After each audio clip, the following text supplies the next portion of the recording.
The long road home seemed to go on and on. The road continued to stretch in front of the vehicle endlessly. The light that shone through the branches of the tall green trees danced across the window in random patterns, and every once and while obnoxiously shining in your eyes, the surroundings were full of deep green trees forming a forest around the road. The only sound was the sound of the car's engine as it traveled down the path. It was peaceful and left a serene feeling. Although the ride seemed like a nice one, it lacked every form of nice from its two passengers. The middle-aged woman behind the steering wheel had neat, short brown hair that fit her complexion quite well. She wore a green V-neck t-shirt and a pair of blue jeans. Diamond stud earrings decorated each of her ears, which partially showed from behind her haircut. She had deep green eyes, which her shirt brought out, and the lighting seemed to make them more noticeable. There wasn't anything significant about her appearance. She looked like any other average mother you would see on TV shows and the like. However, the one thing that made her different than the average mothers was the dark bags she had under her eyes. Her facial expression was gloomy and sad. Although she genuinely looked like someone who smiled a lot, she would sniffle every once in a while and occasionally glance in the rearview mirror to look at her son in the back seat, who was hunched over partially, with his arms held tight around his chest and his head pressed against the cold window. The boy lacked any normal appearance, and anyone could plainly see there was something wrong with him. His messy brown hair went every which way, and the luminescent lighting brought out his pale, almost gray skin. His eyes were dark, unlike his mother's, and he wore a white t-shirt and scrub pants that had been provided for him by the hospital. The clothes he had worn before were so shredded and blood-stained that they weren't wearable anymore. The right side of his face bared, a few cuts along with a split eyebrow. His right arm was bandaged all the way to the shoulder, which had been shredded when his right side hit the shattered glass. His injuries appeared to be painful, when in reality, he couldn't feel anything. This was just one of the glories of being him. One of the challenges he had to face while growing up was growing up with a rare disease that caused him to be completely numb towards pain. Never before had he felt himself get hurt. He could have lost an arm and felt nothing. The other major disorder he had faced, which was the one that deemed him many insulting nicknames in the short time he attended grade school before he switched to homeschooling, was his Tourette's syndrome, which caused him to tick and twitch in ways he couldn't control. He would crack his neck uncontrollably and twitch every once in a while. The kids would tease him and call him Ticci Toby, and they mocked him with exaggerated twitching and laughing. It got so bad he had to turn to homeschooling. It was too hard for him to be in a common learning environment with seemingly every kid poking, or more like stabbing, fun at him. Toby stared blankly out the window, his face empty of any emotion, and every few minutes, his shoulder, arm, or foot would twitch. Every bump that the car tires hit would make his stomach turn. Toby Rogers was the boy's name, and the last time Toby remembered riding in a car was when it crashed.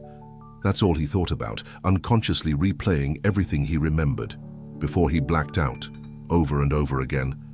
Toby had been the lucky one. His sister had not been so lucky. When the thought of his sister came, he couldn't help the tears that welled up in his eyes. The horrible memories replayed in his mind. Her screaming had cut off when the front of the car was smashed in. It all went blank for a moment before Toby opened his eyes to see his sister's body, her forehead pierced with glass shards, her hips and legs crushed under the force of the steering wheel, and her torso pushed in from the too-late inflated airbag. That was the last thing he had seen of his dear older sister. The road home continued on for what seemed like forever. It took so long to get home because his mom wanted to avoid the sight of the crash. When the surroundings gave way to a familiar neighborhood, they were both more than ready to get out of the car and step back into their own home. It was an older neighborhood with quaint little houses all next to each other. The car drove in, front of a blue house with white window panes. They both quickly noticed the old vehicle that was parked in front of the house and the familiar figure that stood in the driveway. Toby felt automatic anger and frustration take over him at the sight of his father. His father, who wasn't there?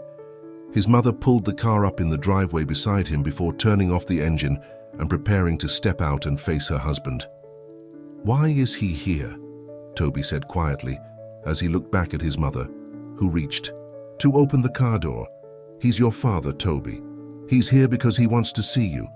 His mother responded in a monotone voice, trying to sound less shaky. Yet couldn't drive up to the hospital to see Lyra before she died. Toby narrowed his eyes out the window. He was drunk that night, honey. He couldn't drive. Yeah, when is he not? Toby pushed the door open before his mother and stumbled out onto the driveway, where he met his father's gaze before looking down at his feet with a stern expression. His mother stepped out behind him and met her husband's eyes before walking around the car. His father opened up his arms, expecting a hug from his wife, but she walked past him and put her arm around Toby's shoulder and started leading him. "Inside, Connie," her husband began in a raspy voice. "What, no welcome home hug, huh?" She ignored her husband's obnoxious words and walked past him with her son under her arm. "Hey, he's 16, he can walk by himself." His father began to follow them in.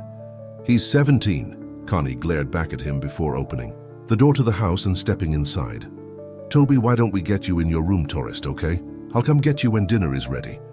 "No, I'm 16, I can walk by myself," Toby said sarcastically, and glared back at his father before stumbling up the small staircase and turning into his room, where he slammed the door violently. His little room didn't have much in it, just a small bed, a dresser, a window, and his walls had a few picture frames of his family back when they were a family, before his father became an alcoholic and acted violently toward the rest of his family. Toby remembered when he was arguing with his mom, and he grabbed her by the hair and shoved her to the floor, and when Lyra had tried to break it up, he pushed her and she hit her back on the corner of the kitchen counter. Toby could never forgive him for what he did to his mother and sister. Never. Toby didn't care how much his father beat him down. He couldn't feel it anyway. What he did care about was how he intentionally hurt the only two people he cared about. And when he was waiting in the hospital where his sister took her last breaths, the only one who didn't rush there was his dad. Toby stood by the window and looked out at the street.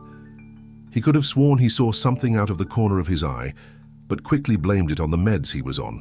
When dinner time had come and his mother called up to him, Toby came down the stairs and hesitantly sat down at the table across from his father and in between his mother and an empty chair. It was quiet as his parents picked at their food, but Toby refused to eat. Instead, he just watched his dad with a blank stare. His mother caught on to his staring and elbowed him slightly. Toby looked over at her slightly and then down at his uneaten food, which he still didn't touch.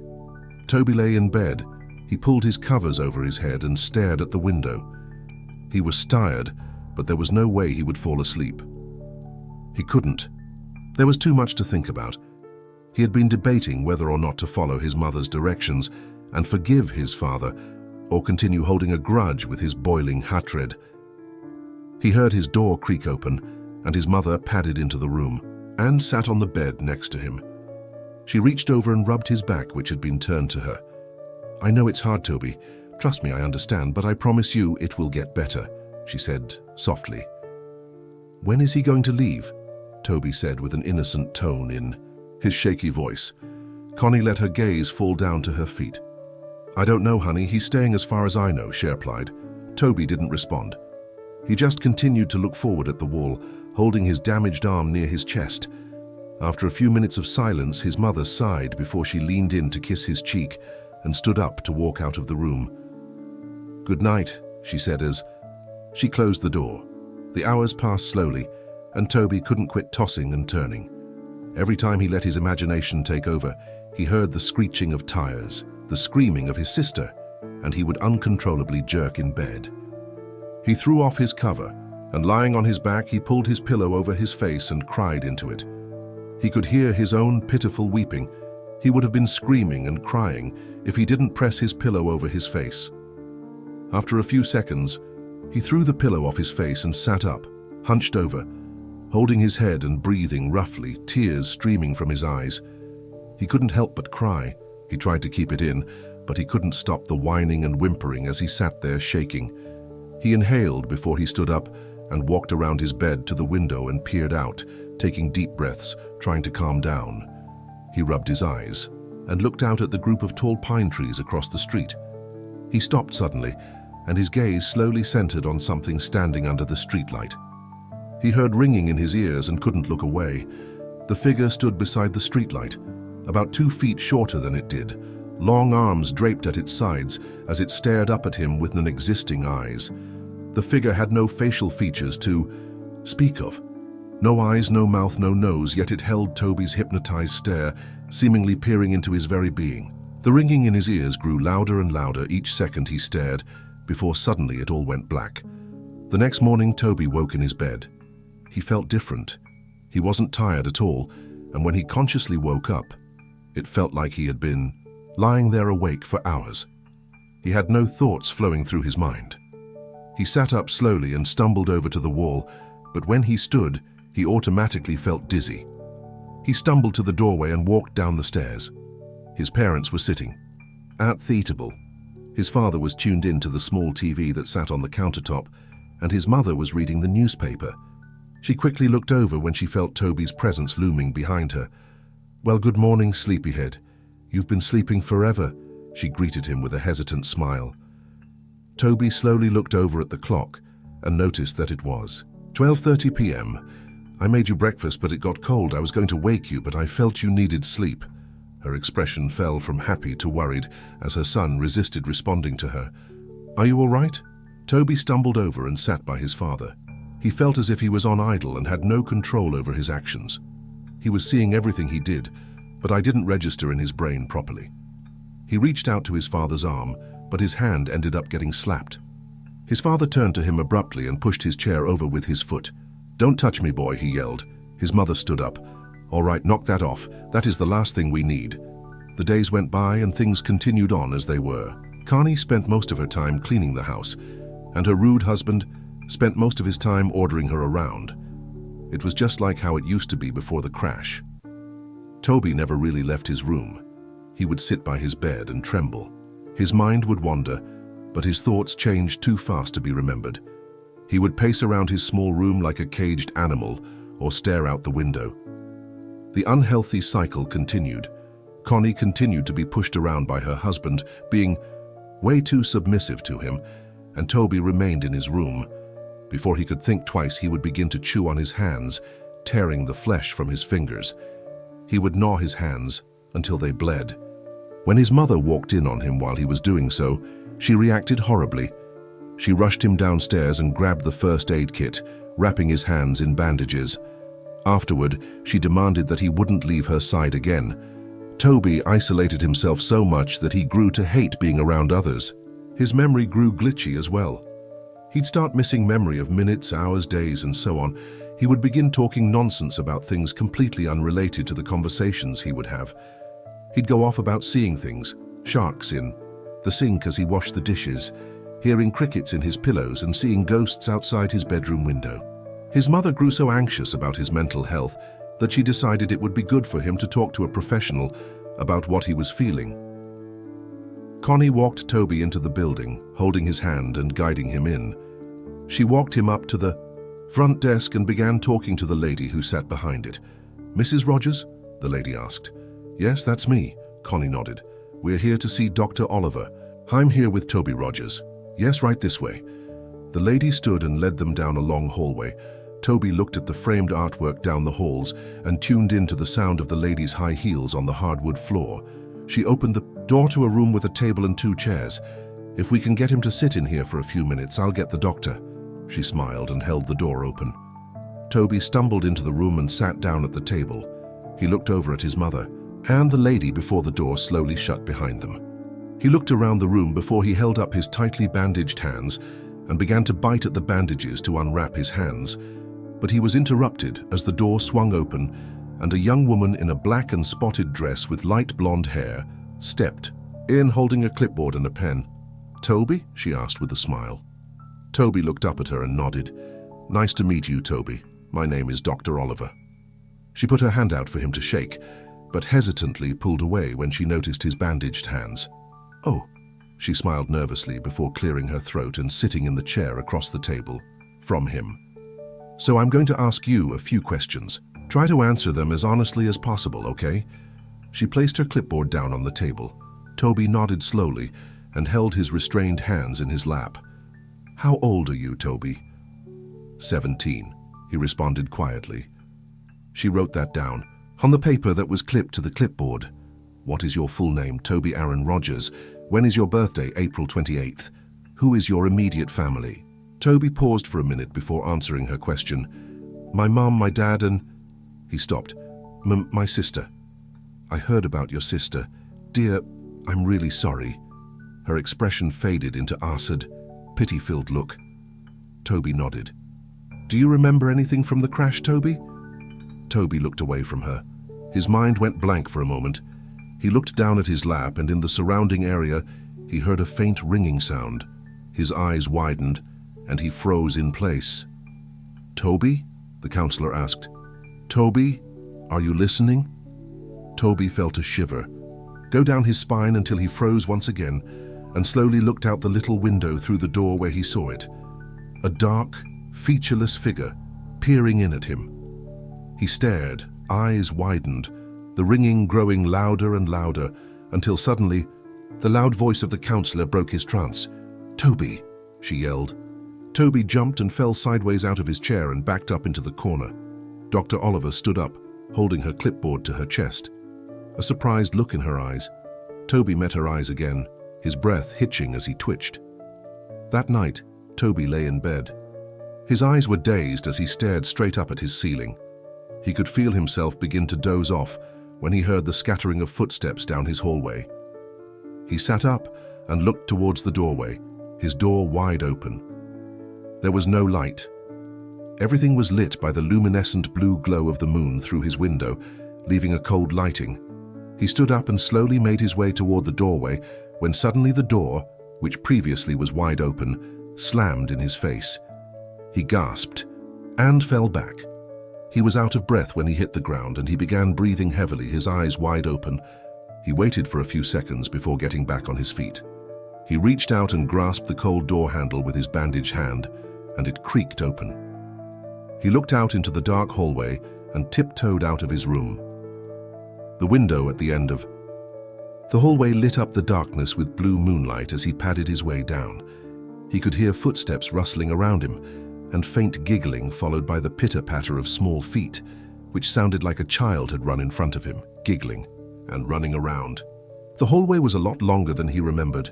It seemed endless, like the ride home from the hospital. He heard the door creak in front of him. "Mom!" he called in a shaky voice.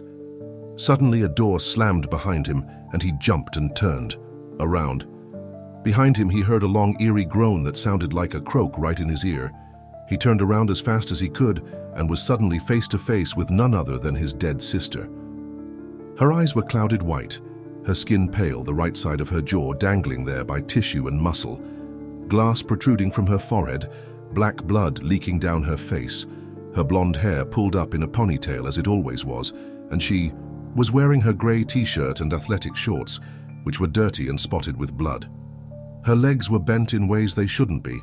She stood emitting a long croaking noise only an inch away from Toby's face. Toby yelped and fell back. "Ah!" He started to crawl backward away from her, but he was unable to break the eye contact he held with her blank, dead eyes. He dragged himself backward until he backed up into something. He stopped for a second. Everything was dead silent except for his heavy breathing and crying. He slowly looked up to meet the blank face of a tall, dark figure, the same figure that stood over him now. Behind the tall, dark mass were rows of children looking to range from 3 to 10 years old, their eyes completely black, and dark black blood leaked from their eye sockets. He screamed and stood up as fast as he could, only to be tripped by dark, black tendrils that wrapped around his ankle. He fell straight on his stomach and got the wind knocked out of him. He tried to scream, but he couldn't make a sound. He wheezed out before it all went black. Toby woke with a start. He screamed out and sat up as fast as he could, completely short of breath. He wheezed out and held his chest with his bandaged hands. It was just a dream. Just a dream. He lay back down on his bed and rolled over on his side. It felt like a weight had been lifted off his chest as he took in deep breaths. He stood up and padded over to his window. He saw nothing. Nobody was out there. No ghosts, no figures, nothing. He heard the rustling and coughing of his father outside, the doorway. His door was closed. He walked over and opened it. Looking out into the hallway once again, he padded down the hallway and into the kitchen, where he found his dad standing and having a smoke in their living room. Toby waited for a second and watched him from around the corner before a burning feeling started deep in his chest. Deep, boiling anger overtook him. He heard the little imaginary voices in his head. "Do it, do it, do it," they chanted. He turned away and held his arms.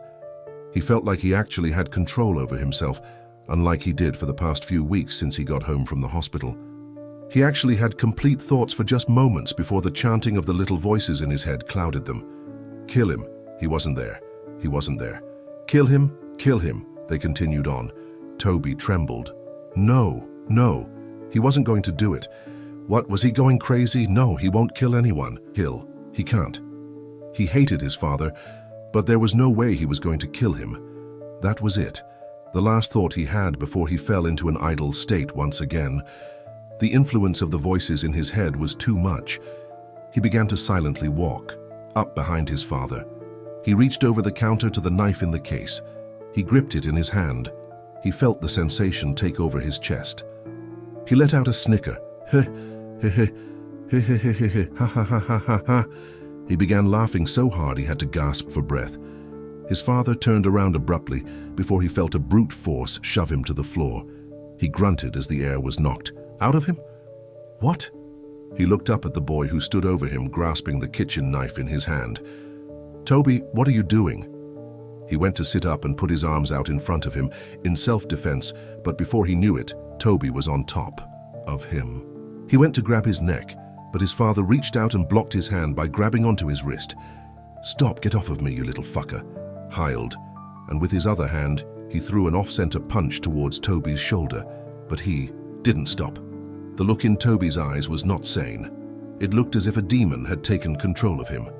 He yelled back and went to stab the knife into his father's chest, but his father blocked him and grabbed onto his wrist once again.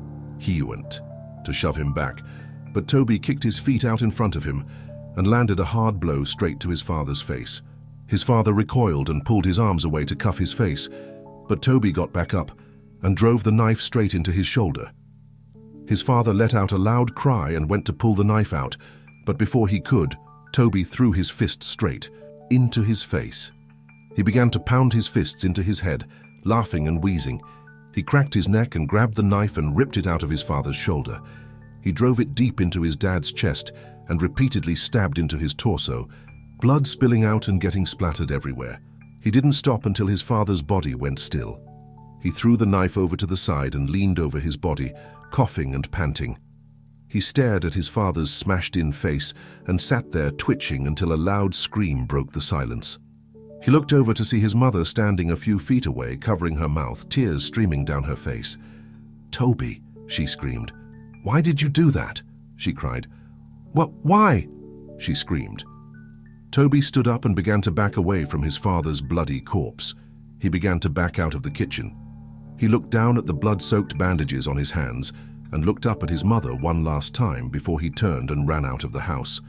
He ran into the garage and slammed his hand against the control panel on the wall and pushed the button to open the garage door. Before he ran out, he noticed his father's hatchets, which had been hanging on the tool rack above a table full of jars filled to the brim with old rusted nails and screws. One of the hatchets was new.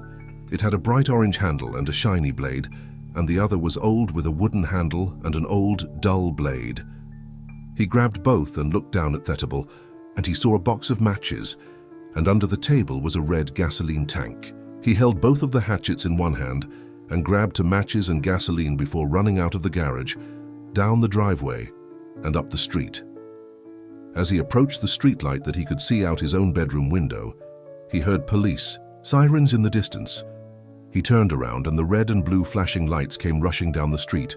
Toby stood for a second before he pulled open the cap on the gasoline tank and ran down the street, spilling gasoline all over the street.